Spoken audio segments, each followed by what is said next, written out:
Class 6 অর্থাৎ ষষ্ঠ শ্রেণীর ছাত্রছাত্রী বন্ধুরা, তোমাদের বাংলা বিষয় নিয়ে আজকের আমাদের বিশেষ ভিডিও থার্ড সামেটিভ অর্থাৎ তৃতীয় পর্যায়ক্রমিক মূল্যায়ন এর প্রশ্নপত্র এবং উত্তর সহ আলোচনা করব আজকের এই ভিডিওতে। এই ভিডিওটি তোমরা সম্পূর্ণ ভালোভাবে দেখার চেষ্টা করবে, আর যেহেতু উত্তর সহ আলোচনা করব তাই তোমাদের এখান থেকে প্র্যাকটিস হয়ে যাবে, সময় নষ্ট হবে না।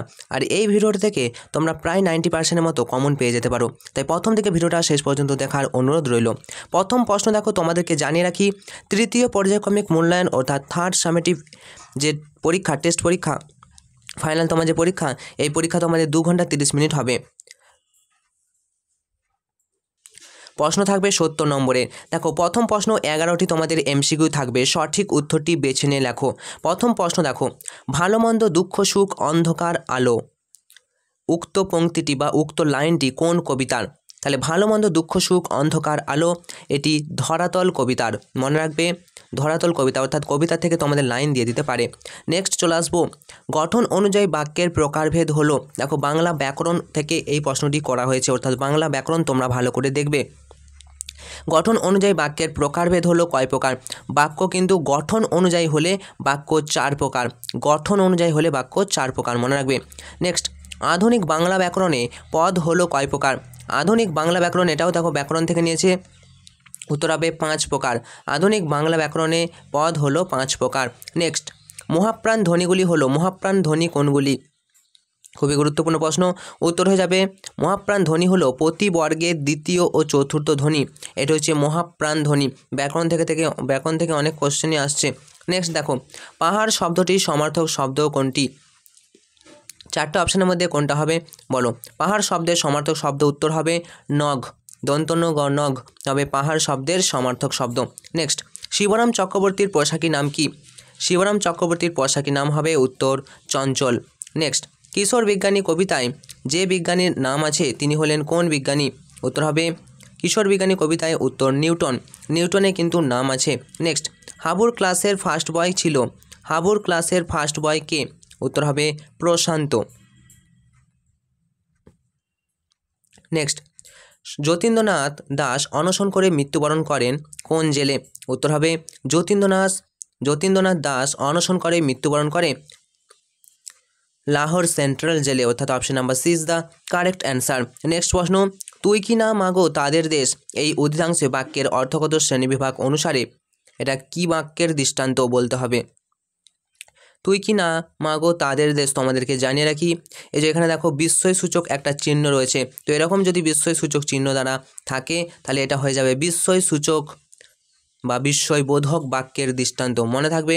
আর যদি এখানে প্রশ্ন চিহ্ন থাকে তাহলে হয়ে যেত প্রশ্ন সূচক, তাহলে তুই কি না মাগো তাদের দেশ, এটা হয়ে যাবে বিস্ময়বোধক বাক্যের দৃষ্টান্ত। নেক্সট, বঙ্গ আমার জননী আমার কবিতার কবি কে? উত্তর হবে বঙ্গ আমার জননী আমার কবিতার কবি হলেন দ্বিজেন্দ্রলাল রায়। নেক্সট চলে আসবো, তাহলে এই 11টার মধ্যে তোমরা কতগুলো পারতে সেটা কমেন্ট করে জানাবে, আর তোমার বন্ধুদেরকেও এই ভিডিওটি শেয়ার করবে। আর তার আগে জানিয়ে রাখি, তোমাদের জন্য ক্লাস 6-এর জিওগ্রাফি অর্থাৎ ভূগোল বিষয়েও আমাদের একটা সাজেশন ইতিমধ্যে আপলোড করেছি, সেটা তোমরা এই ভিডিওর প্লেলিস্ট ক্লাস 6 একটা অপশান আছে, ওখান থেকে দেখে নিতে পারো। দেখো, অতি সংক্ষিপ্ত নিচের প্রশ্নগুলি উত্তর দাও, এখানে তোমাদের 13 নম্বর কিন্তু আসবে শর্ট প্রশ্ন। প্রথম প্রশ্ন, সুধীরবাবুর কপালের ভাঁজ কিসের চিহ্ন? সুধীরবাবুর কপালের ভাঁজ এটা কিসের চিহ্ন? উত্তর হবে তিনি যে সন্তুষ্ট নন তার চিহ্ন, এটা হচ্ছে সুধীরবাবুর কপালের ভাঁজ।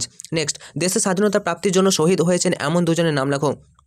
দেশের স্বাধীনতা প্রাপ্তির জন্য শহীদ হয়েছেন এমন দুজন নাম হলো ভগৎ সিং এবং ক্ষুদিরাম বসু, এটা হচ্ছে দেশের স্বাধীনতার জন্য শহীদ প্রাপ্ত হয়েছেন।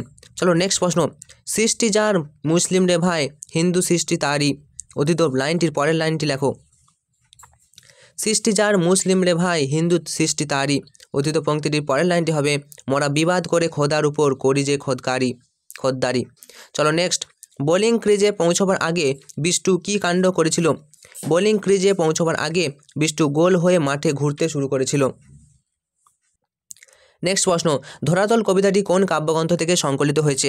তো ধরাতল কবিতাটি দেখো চৈতালি কাব্যগ্রন্থ থেকে সংকলিত, ধরাতল কবিতাটি চৈতালি কাব্যগ্রন্থ থেকে সংকলিত হয়েছে। নেক্সট, কার ছাড়া জননীর দুঃখ দূর করা সম্ভব নয় বলে লেখকের ধারণা? উত্তর, ভারত মাতার 30 কোটি সন্তানের ছাড়া জননীর দুঃখ দূর করা সম্ভব নয় বলে লেখকের ধারণা। নেক্সট প্রশ্ন, সংযোগমূলক ক্রিয়া ব্যবহার করে একটি বাক্যের উদাহরণ দাও। সংযোগমূলক ক্রিয়া ব্যবহার করে একটি বাক্য হচ্ছে মেঘ ভেসে চলে, নেক্সট, তুমি এখন বসে পড়ো নঙর্থক বাক্যে রূপান্তরিত করো। উত্তর হবে তুমি আর দাঁড়িয়ে থেকো না, তুমি এখন বসে পড়ো। তাই এটা নাবাচক বাক্যে পরিণত করার অর্থ কি? তুমি আর দাঁড়িয়ে থেকো না, এর নাটাকে তোমাদের আনতে হবে, নঙর্থক বাক্য বলেছে। চলো নেক্সট, হাজ বরল শব্দটির অর্থ কি? হাজ বরল শব্দটির অর্থ হলো এলোমেলো। নেক্সট প্রশ্ন, 10 নম্বর প্রশ্ন, কাকেশ্বর কুচকুচে থাকে কত নম্বর বাজারে? অর্থাৎ তোমাদের হজবরল থেকেও নাম্বার পড়তে হবে। কাকেশ্বর কুচকুচে থাকে 41 নম্বর গেছো বাজারে। চলো, একটি কর্তাযুক্ত ও ক্রিয়াযুক্ত সরল বাক্যের উদাহরণ দাও। একটি কর্তাযুক্ত ও ক্রিয়াযুক্ত সরল বাক্য উদাহরণ হলো, তুমি সুজয়কে পেনটা দাও।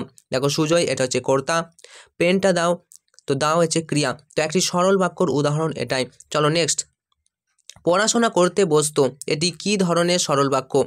পড়াশোনা করতে বসতো, এটা কর্তাহীন। দেখো কে বসতো এটা বলা নেই, অর্থাৎ কর্তা এখানে উজ্জ আছে, তাই এটি কর্তাহীন ক্রিয়াযুক্ত সরল বাক্য। বসা একটা কাজ করা বোঝায়, তাই এটা ক্রিয়া, তো কর্তা এখানে নেই, অর্থাৎ সরল বাক্য কর্তাহীন। বাক্য কাকে বলে? মোস্ট ইম্পর্টেন্ট প্রশ্ন, বাক্য কাকে বলে? দেখো বাক্য কাকে বলে? কয়েকটি শব্দ পাশাপাশি বসে মনের ভাব প্রকাশ করলে তাকে বাক্য বলে। যেমন ছেলেগুলো মাঠে ক্রিকেট খেলছে, এটা হচ্ছে একটি বাক্য। এরপর দেখো 2 × 4 অর্থাৎ 8 নম্বর আসবে। নিচের প্রশ্নগুলির সংক্ষিপ্ত উত্তর দাও। তোমাদের এখানে দুটো করতে হবে। প্রথম প্রশ্ন দেখো, সরি এখানে তোমাদের 2 নম্বরের 4টে কিন্তু করতে হবে। প্রথম প্রশ্ন, কবির কল্পনায় নৌকাযাত্রায় কী কী দৃশ্য তিনি দেখেছেন? কবি কল্পনায় নৌকাযাত্রায় নদীর কূলে কূলে সবুজ ধরনী দেখেছেন কীভাবে ছায়াময় গ্রামগুলিকে প্রেম ঘিরে রেখেছে।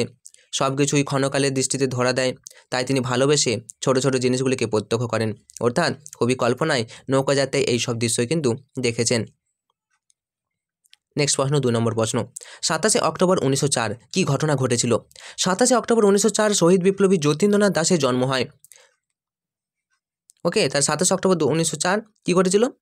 উত্তর হবে শহীদ বিপ্লবী যতীন্দ্রনাথ দাসের জন্ম হয়।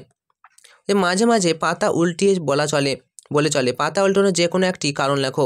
দেখো হাবু রচনা পড়তে পড়তে মাঝে মাঝে পাতা উল্টিয়ে বোঝাতে যায় যে সে রচনাটি খাতায় লিখেছে। খাতায় না লেখার কথা গোপন রাখতেই হাবু পাতা উল্টায়। নেক্সট, মায়ের বেশ মলিন ও কেশ রুক্ষ কেন? মায়ের বেশ মলিন আর কেশ রুক্ষ কেন? দেখো বিদেশি ইংরেজ শাসনে ভারত মাতার গৌরব ধূলিসাৎ। পরাধীন ভারতবর্ষে দেশমাতা লাঞ্ছিত এবং অপমানিত। ভারত মাতার লাঞ্ছনা এবং অপমান কবিও বেদনাবোধ করেছেন। ভারত মাতার 30 কোটি সন্তান দেশ মাতৃকার শৃঙ্খল মোচন করতে পারেনি, তাই তো ভারত মাতার বেশ মলিন এবং কেশ রুক্ষ। কেশ মানে এখানে চুল রুক্ষ। চলো নেক্সট প্রশ্ন, উদ্ধ এবং বুধর কীর্তিকলাপ নিজের ভাষায় লেখো। তো এটা অবশ্যই হযবরল থেকে নেওয়া হয়েছে। দেখো উদ্ধ আর বুধ হলো 2 ভাই, আর তারা দেখতে হুবহু এক। তারা দুজনেই থাকে গাছের ফোকরে। উদ্ধ হলো হুঁকোওয়ালা আর বুধ হচ্ছে পোটলাওয়ালা।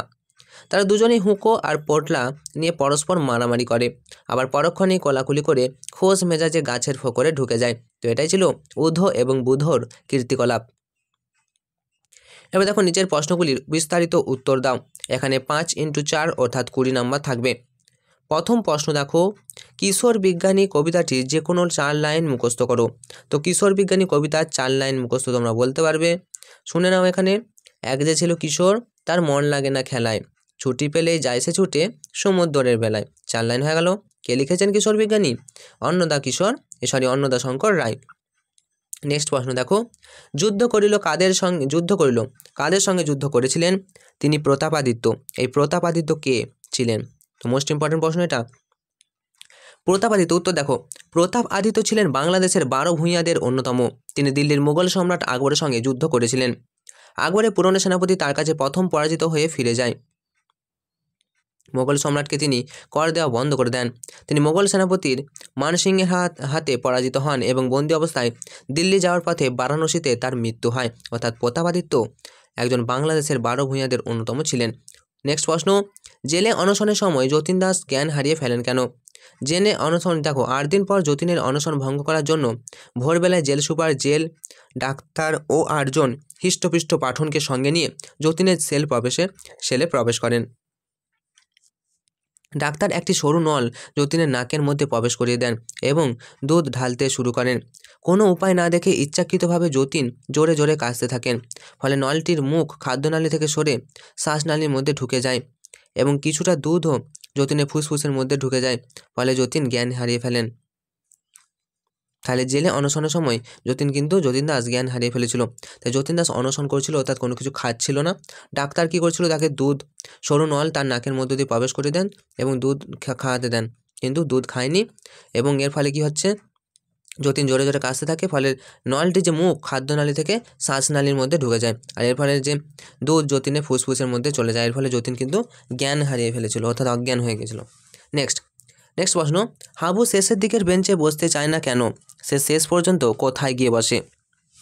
উত্তর দেখো, হাবু শেষের দিকের বেঞ্চে বসতে চায় না কারণ শেষের দিকে বেঞ্চে বসা ছাত্রদের প্রতি মাস্টারমশাইরা কড়া নজর রাখেন। হাবু মাস্টারমশাইদের তীক্ষ্ণ নজর এড়াবার জন্যই শেষ পর্যন্ত মাঝামাঝি জায়গায় 3 কড়ির পাশে গিয়ে বসে। Most important. নেক্সট, কাকেশ্বর কুচকুচে কোথায় থাকে, তার পরিচয় কি? দেখো, কাকেশ্বর কুচকুচে থাকে 41 নম্বর গেছোবাজার কাগিয়াপট্টি অঞ্চলে। কাকেশ্বর কুচকুচে সনাতন বয়সী বংশীয় দাঁড়ি কুলীন, অর্থাৎ দাঁড় কাক। সে পেশায় একজন ব্যবসায়ী, হিসাবি এবং বেহিসাবি, খুচরো ও পাইকারি সকল প্রকার কার্য শ্রী কাকেশ্বর কুচকুচে বৈজ্ঞানিক পদ্ধতিতে সম্পন্ন করে থাকে। এরপর দেখো, তোমাদের অনুচ্ছেদ রচনাও থাকবে 5 নম্বরের। অনধিক 100টি শব্দ তোমাদের অনুচ্ছেদ লিখতে হবে। প্রথম প্রশ্ন দেখো, স্বামী বিবেকানন্দ, মোস্ট ইম্পর্টেন্ট। গাছ লাগাও প্রাণ বাঁচাও, এটাও কিন্তু ইম্পর্টেন্ট। একটি ভ্রমণের অভিজ্ঞতা, এটাও কিন্তু ইম্পর্টেন্ট। তো এই 3টের মধ্যে তোমরা একটা কমন পেতে পারো, তো তোমরা এগুলো ভালো করে প্র্যাকটিস করবে। Practice make a perfect. অনুচ্ছেদ রচনা যা খুশি আসো তোমরা কিন্তু লিখতে পারবে ভালো করে যদি প্র্যাকটিস থাকে। আচ্ছা দেখো, যে কোনো একটি বিষয়ে পত্র লেখো। প্রথম দেখো, তোমার বার্ষিক পরীক্ষায় প্রস্তুতি কেমন হয়েছে তা জানিয়ে বন্ধুকে একটি পত্র লেখো। এছাড়াও বিদ্যালয়ে অনুপস্থিত থাকার কারণ উল্লেখ করে ছুটির আবেদন জানিয়ে প্রধান শিক্ষকের কাছে একটি পত্র লেখো। অথবা অসুস্থতার কারণে তুমি কয়েকদিন বিদ্যালয়ে উপস্থিত থাকতে পারোনি, ছুটি মঞ্জুরের আবেদন জানিয়ে প্রধান শিক্ষকের কাছে একটি পত্র লেখো। তো এই ছিল তোমাদের জন্য আমাদের বিশেষ প্রশ্ন ও সাজেশন বলতে পারো আজকের এই ভিডিওতে আলোচনা করলাম।